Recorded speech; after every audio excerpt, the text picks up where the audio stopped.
awal menurut kepercayaan kita masing-masing doa dimulai. Doa selesai. Oke, terima kasih ya nak.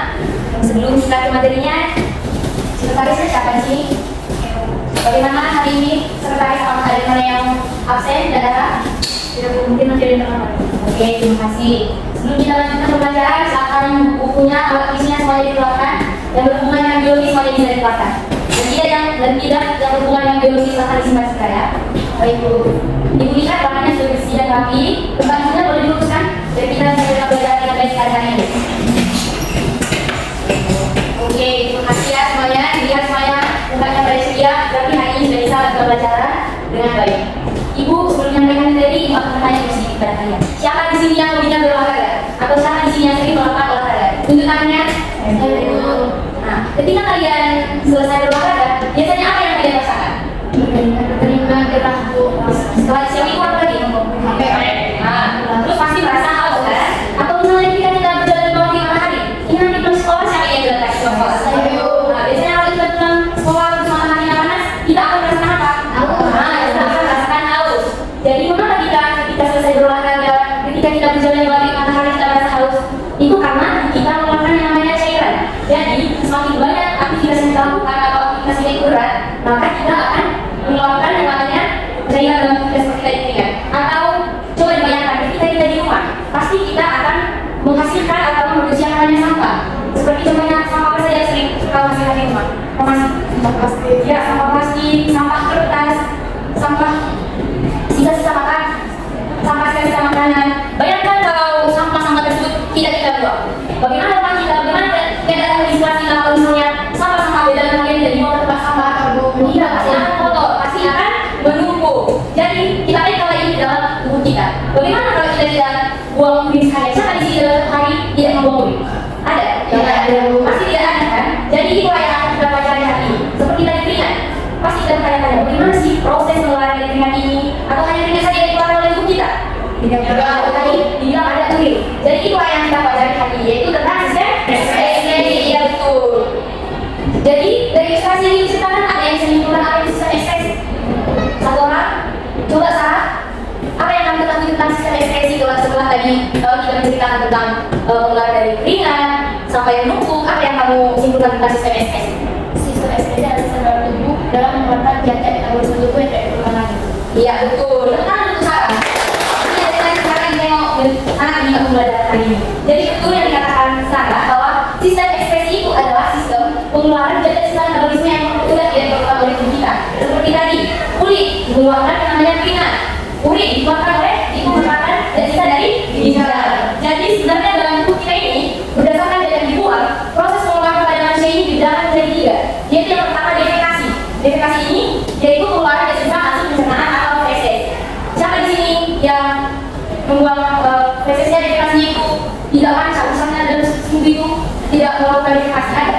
Tidak ada. Tidak kan? Hal itu di dalam seminggu itu tidak melakukan defekasi tapi ada gangguan dalam sistem pencernaan. Yang kedua yaitu sistem ekskresi. Nah, inilah yang akan kita pelajari pada hari ini. Di mana ekskresi tadi seperti yang tadi dikatakan Sarah, yaitu pengeluaran dari sisa hasil metabolisme. Contohnya tadi seperti C2, keringat ataupun urin. Dan yang ketiga sekresi ini. Sekresi ini berbeda dengan ekskresi. Kalau ekskresi itu merupakan dari sisa yang sudah tidak berguna. Tapi kalau ekskresi adalah kelebihannya di mana sekresi ini pengeluaran berguna yang masih berguna bagi tubuh. Contohnya yaitu seperti enzim dan hormon. Oke lanjut. Jadi sebenarnya apa sih fungsi kita dari membuang zat sisa metabolisme itu seperti keringat? Apa gunanya kita membuang zat tersebut? Pasti ada gunanya. Jadi sistem ekskresi ini yaitu yang pertama itu membuang sampah hasil metabolisme, yang kedua mengatur konsentrasi dan kemudian cairan dalam tubuh kita, dan yang ketiga itu mengatur perputaran tubuh dalam keadaan normal atau yang biasa kita sebut dengan deregulasi. Ya. Jadi organ-organ sistem ekskresi kita yaitu ada empat. Itu yang pertama apa? Kulit. Yang kedua ketiga ginjal, keempat hati. Jadi organ-organ inilah yang berperan dalam sistem ekskresi. Semuanya punya kan? Organ-organ sistem ekskresi ini punya. Ada tapi yang sudah ada punya. Ada kan? Iya. Jadi yang kita bahas pertama itu adalah kulit. Jadi kulit kita ini berperan untuk mengekspresikan urea, garam dan pendidikan air melalui kulit dan keringat yang ada di dalam kulit kita. Jadi kulit kita atau yang biasa disebut dermis ini terdiri dari dua lapisan.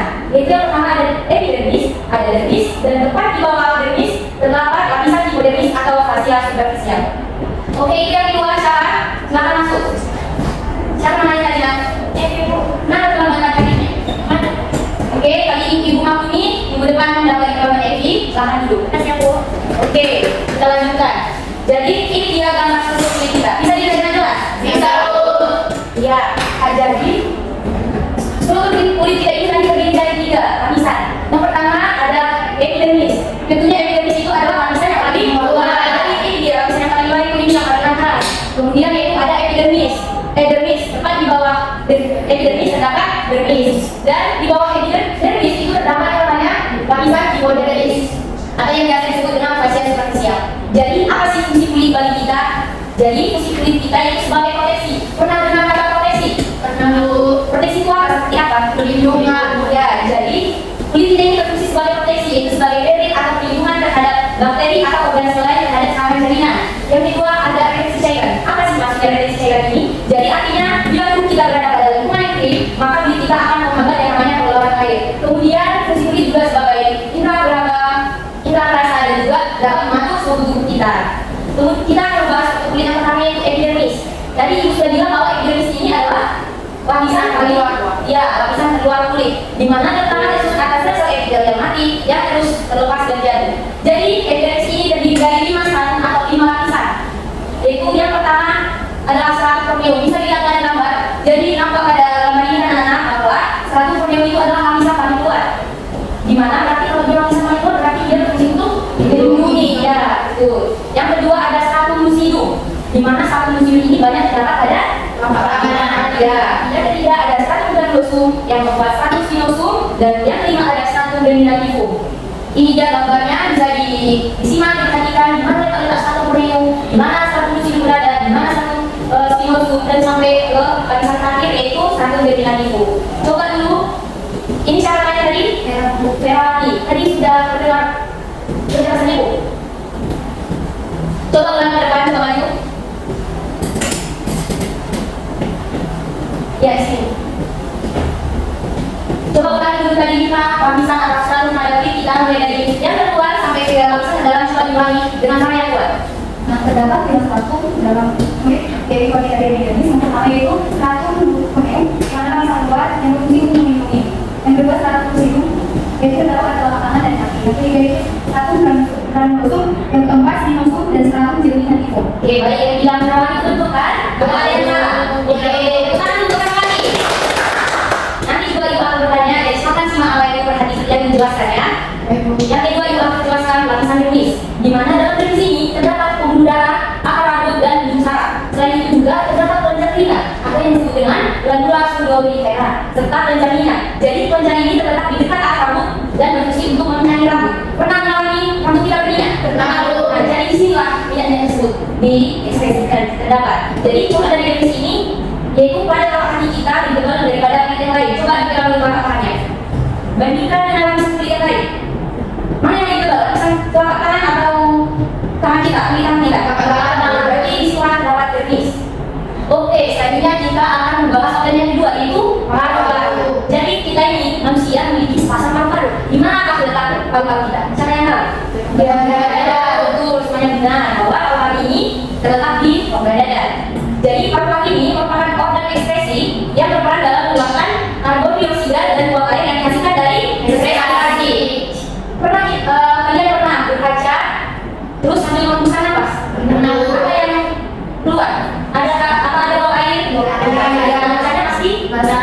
Itu tandanya bahwa paru-paru kita ini mengeluarkan karbon dioksida dan uap air. Oke, jadi karbon dioksida yang dihasilkan selama respirasi dalam sel diangkut oleh hemoglobin dalam darah. Jadi ini ada prinsipnya. Pada prinsipnya CO2 ini diangkut dengan dua cara, yaitu melalui plasma darah dan diangkut dalam bentuk ion HCO3. Ini dia gambar struktur paru-paru kita. Bisa dilihat dengan jelas ya. Di mana ini adalah trachea, ini bronkus, ini bronchiolus, dan ini alveolus. Inilah yang berperan dalam proses respirasi tadi sehingga menghasilkan zat sisa, yaitu berupa air. Oke, selanjutnya kita akan membahas tentang hati. Jadi hati ini berperan untuk membuang urea, pigmen, empedu, dan racun. Hati ini merupakan kelenjar terbesar dalam tubuh dan merupakan kelenjar detoksifikasi. Siapa pernah mendengar kata detoksifikasi? Ada yang tahu apa itu detoksifikasi? Iya, betul ya pasti. Jadi detoksifikasi itu adalah penerapan racun, Kemudian hati ini mengekspresikan kurang lebih setengah bintang MPD setiap hari. MPD ini berupa cairan hijau keluar, berasa pagi dengan pH sekitar 6 sampai 7,7. Siapa di sini yang pernah melihat MPD dari kita? Pernah? Pernah mencicipi seperti apa itu MPD? Rasanya seperti apa? Ya, rasanya pasti pahit, warnanya hijau, ya betul. Jadi MPD itu mengandung kolesterol, garam mineral, garam empedu, serta pigmen atau zat warna yang disebut dengan bilirubin dan biliverdin. Jadi bilirubin dan biliverdin itulah yang memberikan warna pada kulit kita. Kemudian MPD ini berasal dari pengembangan sel merah atau eritrosit yang telah tua dan rusak di dalam hati kita. Jadi bisa dilihat bahwa ini adalah struktur dari hati kita, di mana ada lobus kanan, ada lobus kiri, dan kantong empedu. Oke, yang keempat tadi, siapa namanya tadi? Epi. Tadi ibu sudah menjelaskan apa saja kandungan empedu berdasarkan yang ibu jelaskan tadi. Coba jelaskan. Ada pigmen yang disebut bilirubin sama biliverdin. Hanya itu saja. Tadi ada Sama mengandung kolesterol, garam mineral, garam empedu. ya, betul ya, Ki? Oke. Selanjutnya fungsi hati. Apa itu fungsi hati kita? Itu yang pertama, hati kita berfungsi untuk menyimpan gula darah itu glikogen, kemudian mengatur kadar gula darah, tempat pembentukan urea dan amonia, untuk menawarkan racun seperti yang dikatakan tadi apa tadi? Deoksirasi. Kemudian membentuk vitamin dan vitamin A, tempat pembentukan fibrinogen dan protombin. Jadi di awal juga sudah menjelaskan tadi bahwa hati kita merupakan kelenjar ya terbesar dalam tubuh manusia, beratnya sekitar 2 kg, yang terletak di rongga perut sebelah kanan di bawah diafragma. Coba semuanya pegang dulu hatinya. Jadi ya betul, hati kita terletak di rongga dada sebelah kanan di bawah diafragma. Sekarang coba naik ke depan.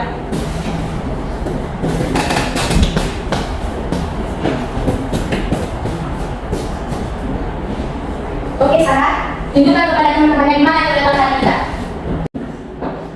Jadi teman-teman semuanya, rongga hati terletak di rongga perut sebelah kanan bawah diafragma di sini ya teman-teman. Oke, terima kasih saudari Sarah, silakan duduk. Ya, betul ya Sarah, silakan tepuk tangan pada Sarah. Oke, sebelum ibu lanjut ke organ selanjutnya, tadi hati kita itu beratnya sebesar berapa? Berat banyak hati kita yang benar berapa? 2 kilo. Oke, pas ya benar, betul. Bahwa hati kita itu beratnya sekitar 2 kg. Selanjutnya kita akan membahas tentang organ ginjal. Jadi ginjal atau ren, bahasa latinnya ren, itu berbentuk seperti biji buah kacang merah. Semuanya mengenal biji kacang merah? Ya, jadi ginjal kita bentuknya seperti biji kacang merah, di mana ginjal kita terletak di kanan dan kiri tulang pinggang, yaitu di dalam rongga perut pada dinding tubuh dorsal. Jadi ginjal kita sebelah kiri itu lebih tinggi posisinya daripada ginjal sebelah kanan. Ada yang tahu itu karena apa? Coba satu orang ada yang tahu. Jadi ginjal kita sebelah kiri itu lebih tinggi posisinya daripada ginjal sebelah kanan. Itu karena di atas ginjal kita sebelah kanan itu tempat terdapat hati. Itulah alasannya mengapa ginjal kita sebelah kiri itu lebih tinggi daripada ginjal sebelah kanan. Oke, kemudian sebuah saluran sempit yang biasanya itu kita sebut dengan ureter itu terdapat di setiap ginjal. Bisa dilihat pada gambarnya ya. Ini dia bahwa di setiap ginjal itu terdapat yang namanya saluran sempit yang disebut dengan ureter. Oke, jadi dan pada akhir kandung ini terdapat saluran berotot yang disebut dengan uretra. Jadi urin kita itu terus mengalir darah keluar dari ginjal ke dalam ureter dan kemudian bergerak menuju kandung kemih karena kontraksi dari dinding ureter. Tadi ibu sudah mendeskripsikan ya bagaimana itu ciri-ciri ginjal kita bahwa dia bentuknya seperti biji kacang merah. Letaknya tadi di tulang pinggang. Ya, mengapa tadi ginjal sebelah kiri kita itu lebih tinggi posisinya daripada ginjal sebelah kanan? Sebelah kanan. Iya, itulah alasannya. Mengapa? Ginjal kita sebelah kiri lebih tinggi daripada ginjal sebelah kanan. Semuanya sampai saat ini sudah paham semuanya? Paham. Ada yang perlu ditanyakan, ada yang kurang pasti artinya? Boleh dikeluarkan sedikit dalam pembahasan selanjutnya. Ada yang ditanyakan? Tidak ya, semuanya sudah paham. Nanti ibu akan bertanya lagi, jadi siapkan dirinya masing-masing. Oke. Lanjut kita kepada fungsi dari ginjal. Jadi apa sih sebenarnya fungsi ginjal kita ini? Apakah hanya sebagai padang saja dalam tubuh? Ya, pasti semua organ yang ada dalam tubuh kita itu memiliki fungsi-fungsi masing-masing, memiliki fungsi tersendiri. Seperti ini, seperti contohnya ginjal. Yaitu ginjal berfungsi sebagai yang pertama itu untuk mengeluarkan zat-zat yang membahayakan tubuh. Jadi zat yang membahayakan tubuh itu harus dikeluarkan. Kalau tidak dikeluarkan bagaimana? Iya, pasti akan menjadi penyakit. Makanya kita harus mengeluarkan zat yang membahayakan tubuh. Kemudian untuk mengeluarkan zat yang jumlahnya berlebihan. Kemudian untuk mempertahankan tekanan osmosis ekstraseluler dan mempertahankan keseimbangan asam dan basa. Jadi proses ekskresi pada ginjal ini ada 3. Itu yang pertama penyaringan zat sisa makanan atau zat beracun atau biasanya disebut dengan filtrasi. Ya, penyaringan. Yang kedua soalnya disaring, maka selanjutnya akan penyerapan kembali. Zat-zat yang masih berguna itu masih disaring kembali, tidak semuanya langsung diproses, tidak semuanya langsung dikeluarkan. Pasti masih ada zat-zat yang masih pasti masih ada zat yang masih berguna, makanya diserap kembali. Dan kemudian yaitu pengeluaran zat sisa yang tidak diperlukan. Jadi untuk mekanisme detailnya seperti proses pembentukan urin ini akan kita bahas minggu depan, yaitu tentang mekanisme sistem ekspresi. Jadi ibu akan memberikan sedikit tugas terkait dengan materi kita selanjutnya. Coba cari literatur, berbagai literatur tentang mekanisme sistem ekspresi. Minggu depan sebelum ibu masuk, ibu akan memberikan pretest. Jadi semuanya harus sudah mengetahui bagaimana itu mekanisme yang terjadi di dalam ginjal. Apa saja prosesnya minggu depan ibu akan tanya tugasnya kepada kalian semuanya.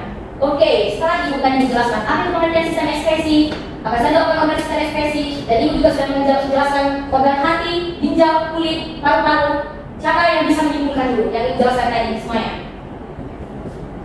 Harus bisa semuanya ya menjelaskan apa tadi yang ibu sudah jelaskan. Ayo satu orang simpulkan dulu apa yang sudah kita bahas tadi. Jika tidak ada, ibu akan memberikan tugas yang banyak lagi. Jadi satu orang cepat, satu orang jelaskan. Rohasi ya, maju Rohasi. Iya maju. Jelaskan kepada teman-temannya semuanya agar lebih mengerti apa kesimpulan yang didapat dari pelajaran hari ini. Baiklah teman-teman, kemudian dari sistem ekspresi yang sudah kami tadi, yaitu proses sistem pengeluaran dari sisa yang diinputkan oleh pelatih. Berbeda dengan sistem ekspresi, maka sistem ekspresi adalah proses pengeluaran zat yang masih dibutuhkan oleh tubuh. Nah, ada dua kata-kata yang termasuk dalam sistem ekspresi ada empat. Yang pertama kulit. Nah, dinamakan sistem ekspresi karena kulit mengeluarkan keringat dan juga minyak, juga darah. Yang kedua adalah paru-paru. Kenapa dikatakan paru-paru itu adalah organ ekspresi? Karena paru-paru itu mengeluarkan karbon dioksida pada saat kita melakukan proses respirasi. Organ yang ketiga adalah hati, yaitu organ yang paling besar dalam sistem ekspresi yang ada di dalam tubuh. Nah, kenapa dikatakan hati adalah organ sistem ekspresi? Karena organ mengeluarkan atau mengekspresikan cairan berdebu, urea, amonia, dan lain-lain yang berbahaya bagi tubuh. Organ yang keempat termasuk dalam sistem ekspresi adalah ginjal. Kenapa dikatakan sistem ekspresi? Karena ginjal mengeluarkan atau mengekspresikan cairan yang berbahaya bagi tubuh, yaitu urea. Terima kasih yang masih banyak itu. Ya, dari transformasi namanya dia tadi sangat memperhatikan dalam dari dia. Oke, sekarang ibu akan bagi menjadi dua kelompok. Ini kelompok satu, ini kelompok dua. Jadi di sini ibu akan memberikan sebuah ilustrasi dari ada beberapa pertanyaan di dalamnya. Ibu akan memberi waktu. Nanti perwakilan kelompok akan mempresentasikan ke depan terkait dengan pelajaran kita pada kali ini. Silahkan kerjasama semuanya. Nanti akan didiskusikan ke depan jawaban dari yang didapat oleh kelompok. Oke, silakan dikerjakan. Ibu beri waktu 5 menit.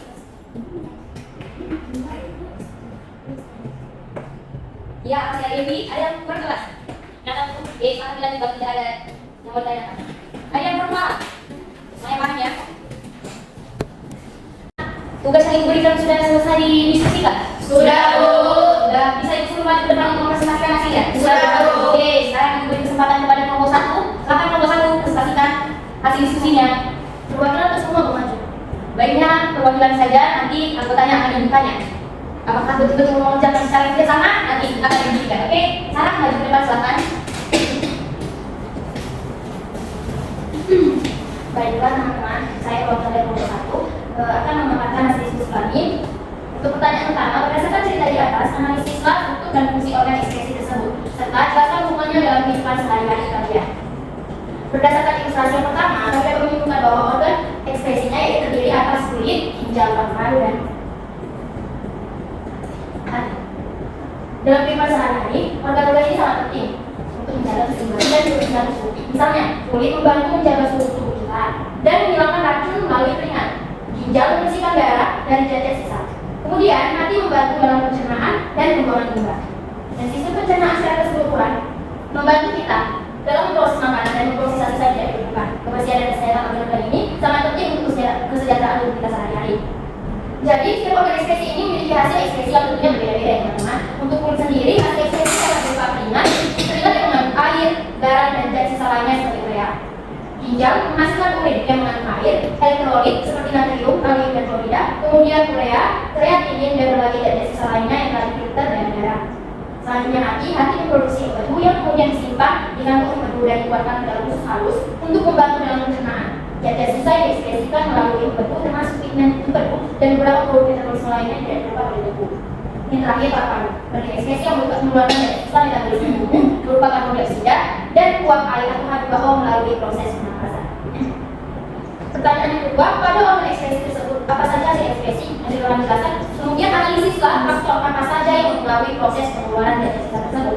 Jadi ada beberapa faktor yang mempengaruhi proses pengeluaran zat sisa melalui keempat organ ekspresi yang tadi. Yang pertama itu konsumsi cairan. Konsumsi cairan yang cukup akan membantu meningkatkan volume urin dan keringat sehingga memfasilitasi pengeluaran dari siswa melalui hijau dan kulit. Faktor yang kedua, aktivitas fisik. Aktivitas fisik yang intens seperti latihan dapat meningkatkan produksi keringat dan membantu membersihkan toksin dari tubuh melalui kulit. Ketiga, kesehatan organ. Kesehatan ginjal, hati, kulit, dan paru-paru akan mempengaruhi fungsi organ tersebut dalam melakukan fungsi ekspresi secara efisien. Dan faktor yang terakhir tentunya faktor lingkungan atau eksternalnya, seperti suhu lingkungan dan kelembapan dapat mempengaruhi jumlah keringat yang diproduksi oleh tubuh. Itu pun hasil ekspresi organ yang lainnya. Demikian hasil diskusi kami. Baik, terima kasih kepada kelompok 1. Teman kepada kelompok 1. Oke, sekarang kelompok 2 yang bersama.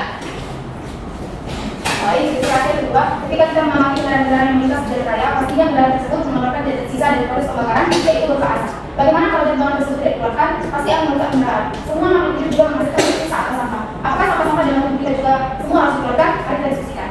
Untuk pertanyaan yang pertama, apakah tubuh kita mengeluarkan zat buangan? Coba identifikasi zat buangan yang dikeluarkan oleh tubuh. Tuliskan zat buangan yang dikeluarkan oleh tubuh tersebut. Ya, tubuh kita mengeluarkan zat buangan. Zat buangan tersebut antara lain urin, feses, kotoran telinga, ingus, keringat, kotoran mata, CO2 dan buang air. Kedua, apakah semua zat buangan yang ada di tubuh kita merupakan proses ekspresi? Tidak semua zat buangan yang ada dalam tubuh kita merupakan hasil dari proses ekspresi. Ada beberapa jenis zat buangan yang dapat dihasilkan oleh tubuh dan kemudian dikeluarkan melalui proses ekspresi, seperti yang telah dibahas sebelumnya, seperti urea dan pigmen tubuh. Namun ada juga zat buangan yang dihasilkan oleh aktivitas metabolisme tubuh yang kemudian berubah menjadi bentuk yang tidak beracun dan tidak berbahaya seperti metabolisme dan detoksifikasi. Jadi, meskipun banyak zat buangan yang dikeluarkan melalui proses ekspresi, tidak semua zat buangan di tubuh kita mengalami proses tersebut. Yang ketiga, mengapa zat buangan tersebut harus dikeluarkan dari tubuh kita? Karena jika zat buangan ini tidak masuk dalam tubuh kita secara berlebihan, maka akan menyebabkan beberapa masalah kesehatan dari tubuh kita sendiri. Yang keempat, apakah ada zat keluar atau buangan yang masih dibutuhkan oleh tubuh? Ada, contohnya itu hormon dan enzim yang sudah dijelaskan oleh ibu tadi yang disebut dengan sistem sekresi. Oke, terima kasih kepada kelompok 2. Oke, terima kasih kepada kelompok 1 dan kelompok 2 yang telah mempresentasikan hasil dari diskusi. Jadi sekarang Ibu akan bertanya dulu kepada semua di sini. Tadi apa saja faktor-faktor yang mempengaruhi dari sistem ekspresi? Apa faktor yang mempengaruhi pengeluaran dari sistem ekspresi? Ayo, siapa yang minat tadi? Angkat tangan. Ya, kepada dari Ferawati, kepada Ferawati. Ada pun beberapa faktor yang mempengaruhi dari sistem ekspresi. Yang pertama itu konsumsi cairan, yang kedua aktivitas fisik, yang ketiga kesehatan, dan yang keempat faktor lingkungan. Oke, terima kasih kepada Ferawati. Nampaknya tadi Ferawati sangat minat dari presentasi. Kemudian dari ilustrasi kelompok 2, apakah tadi semua zat-zat sisa itu dikeluarkan dari dalam tubuh? Tadi sudah dipresentasikan oleh satu orang. Angkat tangannya, ya. Tidak semua Suaranya yang kuat. Bergerak. jadi dalam sistem ekspresi itu tidak semua zat buangan yang ada dalam tubuh kita merupakan hasil dari proses ekspresi. Oke, betul. Oke, terima kasih kepada semua kelompok yang telah mempresentasikan hasil diskusinya dengan sangat baik pada hari ini. Tepuk tangan dulu untuk kita semua. Oke, jadi itulah pembelajaran kita pada hari ini mengenai tentang struktur dari penyusun dan fungsi organ sistem ekspresi. Untuk minggu depan kita akan membahas tentang mekanisme sistem ekspresi. Jadi kepada anak-anak ibu semuanya, ibu memberikan tugas, silakan dicari literatur sebanyak-banyaknya atau bila perlu pergi ke perpustakaan, pinjam buku mengenai tentang sistem ekspresi, silakan dicari informasi sebanyak-banyaknya mengenai mekanisme sistem ekspresi. Minggu depan ibu akan bertanya dan akan memberikan quiz kepada kalian. Jadi tolong dipersiapkan dengan baik, sebaik-baiknya. Dan minggu depan ibu juga berharap kehadirannya semua hadir dalam keadaan rapi, jangan ada yang terlambat, dan semua tugas-tugasnya dipersiapkan dengan baik. Oke, semoga pelajaran kita hari ini dapat bermanfaat dan dapat menjadi bekal kita nanti di masa depan agar kita bisa mencapai cita-cita kita semuanya. Oke, kepada ketua kelas, tolong pimpin doa kita agar kita bisa pulang ke rumah kita masing-masing dengan keadaan selamat. Sebelum kita pulang, untuk teman-teman semuanya, mari kita berdoa. Doa dimulai. Doa selesai. Oke, inilah pembelajaran kita semuanya pada hari ini anak-anak. Jika ada kata maupun perbedaan ibu yang salah, ibu mohon maaf ya.